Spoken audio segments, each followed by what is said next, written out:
ಇಂದು ತುಂಬಲಾ ಶಾಲೆಯಲ್ಲಿ ಅಂತಾರಾಷ್ಟ್ರೀಯ ಬಾಹ್ಯಾಕಾಶ ದಿನದ ಪ್ರಯುಕ್ತ ಮಕ್ಕಳಿಗೆ ರಸಪ್ರಶ್ನೆ ಕಾರ್ಯಕ್ರಮವನ್ನು ಹಮ್ಮಿಕೊಳ್ಳಲಾಗಿತ್ತು.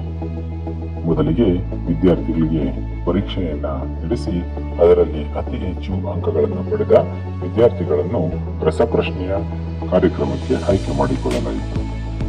ರಸಪ್ರಶ್ನೆ ಕಾರ್ಯಕ್ರಮದಲ್ಲಿ 4 ತಂಡಗಳನ್ನ ರಚನೆ ಮಾಡಿ ಪ್ರತಿ ತಂಡದಲ್ಲಿಯೂ ಎಲ್ಲಾ ತರಗತಿಯ ವಿದ್ಯಾರ್ಥಿಗಳು ಇರುವಂತೆ ವ್ಯವಸ್ಥೆಯನ್ನು ಮಾಡಲಾಗಿತ್ತು.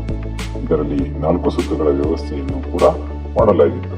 ರಸಪ್ರಶ್ನೆ ಕಾರ್ಯಕ್ರಮದಲ್ಲಿ ವಿಜೇತರಾದ ವಿದ್ಯಾರ್ಥಿಗಳಿಗೆ ಬಹುಮಾನ ವಿತರಣೆಯನ್ನು ಮಾಡಲಾಯಿತು ಹಾಗೂ ಬಾಹ್ಯಾಕಾಶಕ್ಕೆ ಸಂಬಂಧಿಸಿದಂತೆ ಚಿತ್ರಕಲೆ ಸ್ಪರ್ಧೆಯನ್ನು ಕೂಡ ಏರ್ಪಡಿಸಲಾಗಿತ್ತು.